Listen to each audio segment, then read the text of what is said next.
Mungesa e reshjeve dhe ulja nivelit të shkarkimeve të ujit nga hidrocentrali i Vodesit po ndikojnë në përmirësimin e vazhdueshëm të situatës së përmbytjeve në zonën e Nën Shkodrës. Për të tretën ditë radhazi, niveli i ujit ka shënuar rënje duke sjellë edhe zvoglim të sipërfaqes së tokës me prezencë uji. Aktualisht evidentohen rreth 590 hektar tokë bujqësore që vijojnë të jenë nën ujë, ndërkohë që rrugët e Obotit dhe e Daragjatit tashmë janë të kalueshme për automjetet e larta. Krahasuar me një ditë më parë, rezulton me rreth 150 hektar më pak sipërfaqja e tokës së përmbytur në zonën e Nën Shkodrës.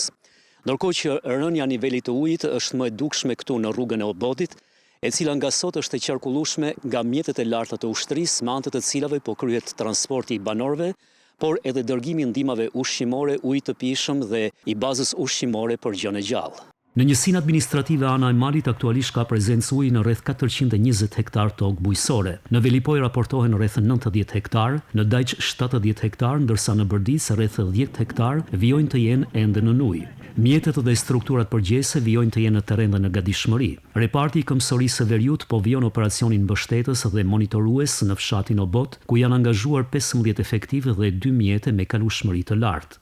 Sipas të dhënave nga Drejtoria Rajonale e Ujitjes dhe Kullimit, nivelet e lumejve Drin dhe Bun ndodhen nën kuotat kritike. Po ashtu është evidentuar edhe rënje e nivelit të ujit në liçenin e Shkodrës, duke ndikuar pozitivisht në normalizimin gradual të situatës.